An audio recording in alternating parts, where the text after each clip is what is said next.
Hi friends, welcome to my kitchen. இன்றைக்கி நம்ம பண்ண போகிற ரெசிபி வெந்தயக்கீரை உருளைக்கிழங்கு பொரியல். இது சப்பாத்திக்கு சாதத்துக்கெல்லாம் நல்லா தொட்டுக்கலாம். சைட் டிஷ் ரெசிபி ட்ரை பண்ணி பாருங்கள். சுட சுட நீங்கள் சாதம் சப்பாத்திலாம் வச்சு சாப்பிட்டிங்கன்னா அவ்வளோ டேஸ்ட்டாக இருக்கும். வெந்தயக்கீரை உடம்புக்கு நல்ல குளிர்ச்சியை கொடுக்கும்.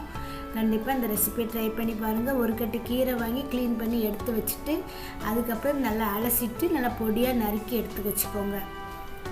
கடாயில் எண்ணெய் விடுங்க. எண்ணெய் விட்டு சீரகம் பொரிய விடுங்க. பொரிஞ்சோன்னா காஞ்ச மிளகாய், பச்சை மிளகாய், சின்ன துண்டு பூண்டு, சின்ன துண்டு இஞ்சி இதெல்லாம் போட்டு நல்லா வதக்குங்க.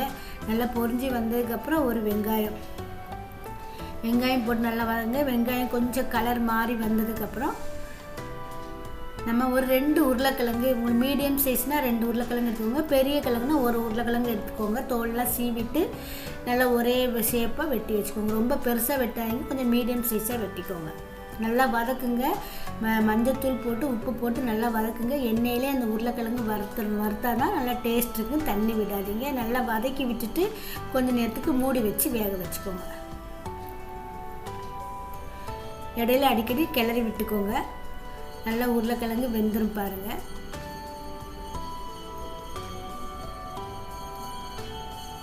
நல்லா மூடி வச்சு வேக உருளைக்கிழங்கு நல்லா ஃப்ரை ஆகிடுச்சு. இப்போ ஒரு தக்காளி பொடியாக நறுக்கி போட்டுக்கோங்க. தக்காளி ஜாஸ்தி தேவைப்படாது, அதனால் ஒரே ஒரு தக்காளி போட்டால் போதும். தக்காளி போட்டு நல்லா வதக்கி கிழங்கு நல்லா ஃப்ரை ஆகிட்டு பாருங்கள்.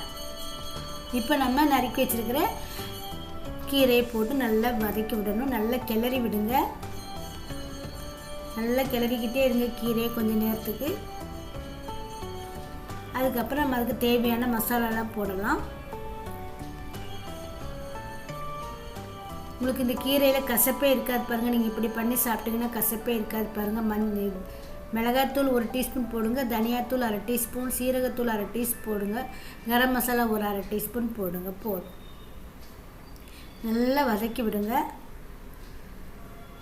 நல்லா வதக்கி விட்டுட்டு அதுக்கப்புறம் கொஞ்சம் நேரம் மூடி வச்சா போதும்.